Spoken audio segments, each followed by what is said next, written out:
As Arkansas's population grows, so do our energy demands. But with the right mix of resources, reliable, affordable power will always be a reality. These resources are all around us in our rivers, blowing through our trees, even right below our feet. The answer isn't focusing on one resource, it's embracing them all. The electric cooperatives of Arkansas know that a balanced approach to power builds our communities and powers our dreams. Visit themixmatters.com and see why there's power in knowledge. This is Talk Business and Politics with Roby Brock. And welcome to the program. I'm Roby Brock. We are glad to have you with us this Sunday morning. You've no doubt seen just a few political ads on TV in the last few months. This week, some new ones made their debut in the Senate and governor's races. Joining me to talk politics is John Brummett, political columnist with the Arkansas Democrat-Gazette, KATV's lead Capitol reporter, Janelle Lilley, and independent Arkansas newspaper columnist and Talk Business contributor, Steve Brawner. Thank you all for being here this morning. Just a few ads. Been a few ads, not much. Why don't you take us off the top with the Mark Pryor ad? Yeah, the new Pryor ad. It's the first time we get a chance to see his dad make a debut in this ad. And I first of all want to kick it off to you, John. What did you think about the ad? What did you think about bringing David Pryor into it? And do you think it's effective? I think it's potentially the best ad of the year, the most effective. I think it addresses every one of Mark Pryor's needs. It brings his dad out to remind people, particularly seniors who have been leaning Republican. By the way, this is my daddy. You used to love him. 2, let's talk about Obamacare without the Obamacare brand. Let's do that. And 3, let me tell you my soft, moving, personal narrative. So I think it's sort of he seeks for it to be kind of a magic elixir for everything that he needs, and it may in fact be that. And you alluded to the fact that it did not name the name Obamacare in it. Do you think that's something that folks are going to pick up on? Do you feel like it's something that will inhibit the effectiveness of this ad? I am not surprised that Senator Pryor has brought in his father, or that he has defended Obamacare, because he's been doing that. I was surprised that he didn't use the words Affordable Care Act. Not Obamacare, I certainly shouldn't use that.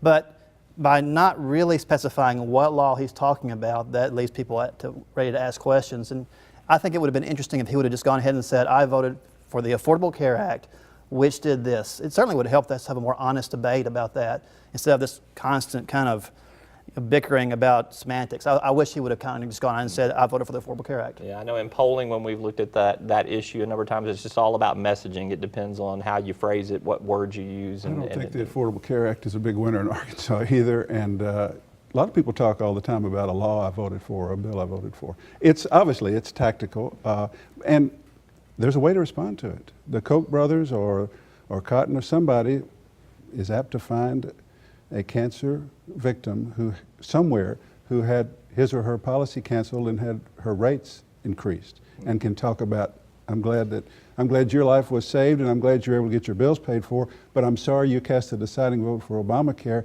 and it cost me more money. I look for that.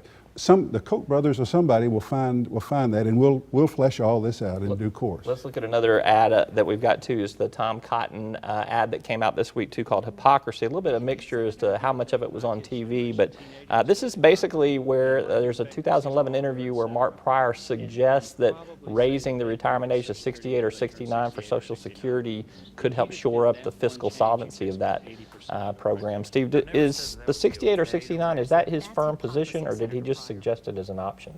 If I was writing an article for PolitiFact, I would rate this mostly true, in that it is fair to say that the senator is being inconsistent, because at the time, not only in that interview, but in other interviews and speeches, he was definitely talking up the fact that something has to be done about Social Security and Medicare.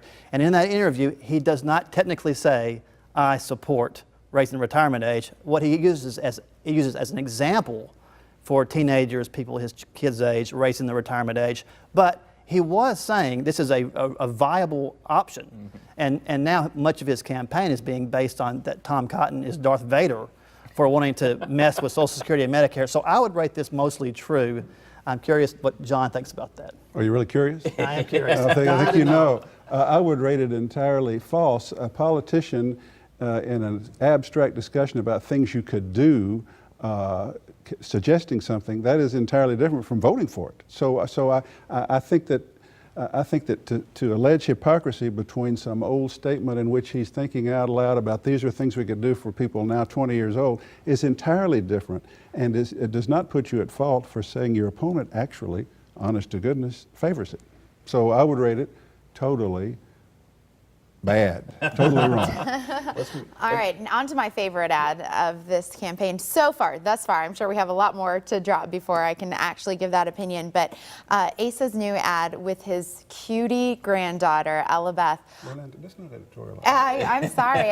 This ad speaks to me, you know, and I guess I'm the demographic that I get so tired of seeing the political ads, the politicians. This girl is refreshing to me, and she's cute as can be. What is your take on this ad? It's clearly targeted at women probably in my age range. I think it actually works too on a couple of different levels in that he gets to talk about a policy position that is a little bit hard to explain at times, computer coding. I think he does that in a very simple way. He refers to himself as Asa right out of the chute. First time he's used just his first name to describe himself, and of course, I think at the end when she says Pawpaw, I mean, you've just built in the grandfather. It's the kid, yeah. He's lost 3 statewide races. There's this general uncertain idea that people didn't like him much. This is saying, hey, you like me now. I'm Pawpaw, I'm softer, I'm mellower, I'm a good guy. And that's what he needs to do because all the Republican tide is in his favor. Oh, I think he's pretty well ahead in the race right now, and I think this ad is real effective, particularly with the gender gap. He was ahead in your poll among women. Yeah.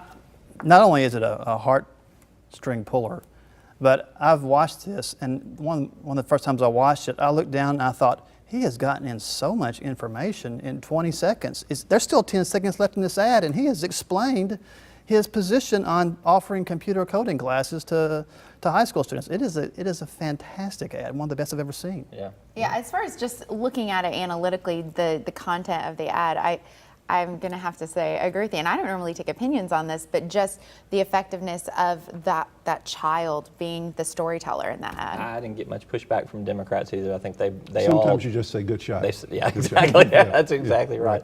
All right, well, that is balanced with another ad that is extremely tough on Asa Hutchinson. A new ad came out from the Democratic Governors Association called Wasn't Enough, and it talks about this homestead tax credit that Asa has been found to take two of on 2 different properties. He has straightened that out, at least financially, but politically, John Brummett, has he straightened this out? Is this ad potentially going to counter some of the goodwill of the other ads? I don't think so. I don't think people are tuned into this homestead tax issue very much, and I think it's overstated. Tax cheat, not the way we do things in Arkansas. He made a mistake that he shouldn't have made. He went in and he corrected it. You make a little point about how you ought to be responsible, but I think the rhetoric is overstated. I think, and it loses its effectiveness. I think. Well, we all open when the Democrat Gazette or some other newspaper comes out and it's this thick with the property tax problems, and we all open that thinking, man, I hope I'm not in there, because it's really an arcane tax law that he did violate. I don't think is enough to move the needle or outrage. This is not the kind of issue that's going to outrage Arkansans. We all struggle to get these taxes right. Saying that he didn't tell the truth, that's awfully, I mean, he was incorrect. His name was on the line. I mean, he signed a document asking Apparently for it, these which things, is weird. when you do your mortgages or sign your documents now, this is part of the things. But I don't give him that much of a pass. I mean, I know some people with second houses who manage not to take 2 credits, and I think the man running for governor shouldn't. I just think the tone of this is, when he's corrected it, I just don't think it's an effective ad. All right, well, we're going to find out. There's going to be a lot more pounding going on in the weeks and months to come. Oh, We we're still just got getting months. started. I know. Just getting The big started. stuff's coming. All right, let's talk about a couple other political issues. Kind of went around this whole week here. Particularly Mitt Romney in town, in state for, my God, it seemed like about half the week there. He's in Jonesboro endorsing Asa Hutchinson. He's in Little Rock endorsing Tom Cotton. These are not unexpected endorsements per se. What do you think, Steve, does Mitt Romney do for those 2 candidates being here in terms of public perception? Virtually nothing.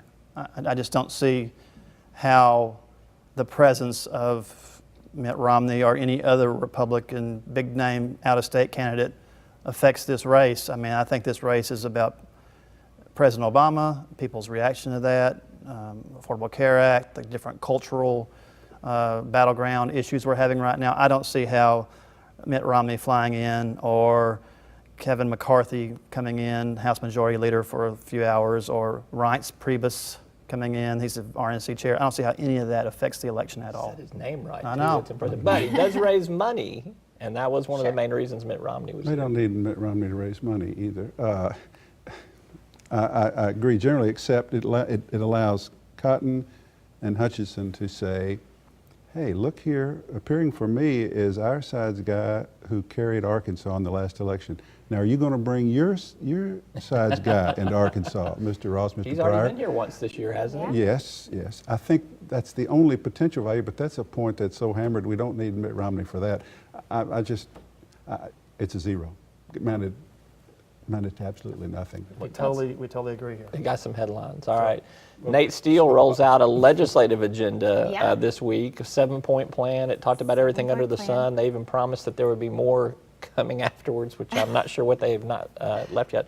Leslie Rutledge basically says we shouldn't have a legislative agenda. That's for the legislature to do. What was your take? I was interested that she said that, because I remember the first time that question came up, it was in a debate, and she alluded to the fact that she hadn't yet made a decision as to whether or not she was going to release a legislative plan, but her intention was to be a guide to the legislature regardless of whether or not she does it. Now it seems that she disagrees with the idea of releasing a legislative plan, and in fact criticized Steele, basically saying, well, you should have just run for a third term if you wanted to be a legislator. It was an interesting move, I guess. I wouldn't call it a flip or anything. It was just a progression, a move, but it was interesting. Steele's plan is very detailed. I mean, it's a long, you were at that press conference. Right. It was a long plan. It covers everything. A lot of it focuses on prison overcrowding, ideas that he has for that. Sex offenders, very, very focused on that, and the cyber crimes unit. And even veterans, he worked Yeah, that in there too. It was a little bit of a veterans smorgasbord. Yeah, it really was. Does the AG need a legislative package, John? Doesn't need one. We can do without one. But every politician who's been Attorney General in my recent memory has had a legislative agenda. Dustin, McDaniel, and BB. It's a big argument about nothing. I mean, these bills will get introduced whether Nate Steele puts them in his package or not. They'll be voted on and considered. And Leslie Rutledge said, not going to have a legislative package, but I'm going to sue the federal government left and right. Okay, fine. What do you think, Steve? Anything? You're going to defer again? No. We on the air we couldn't get along, and now on the web we're right on each other's side. I agree. The Attorney General's. We have do they have a legislative package? Well, he was a legislator. Wouldn't that have been the time to have made these proposals? I asked him that question. He basically said that he would want to use the bully pulpit of the Attorney General's office to advocate more strongly and have the vote of the people behind him to in do his this. defense, as we covered the state legislature, I did hear him speaking about some of these issues These aren't while new issues. These aren't new issues to him. Plus, No, not at all. if we pass a proposed constitutional amendment, he might be the governor. Well, that's a good I'm question. getting ahead. A And, good segue there. You're all right, though. You're Okay, all right. all right. So abolishing the Lieutenant Governor's office, letting the Attorney General become the next in line to succeed the governor. How does You worked Tim in the Griffin Lieutenant react? Governor. You worked in the Lieutenant Governor's office. Can we get rid of that office? I was communications director for 3 years, and it's just not necessary at all.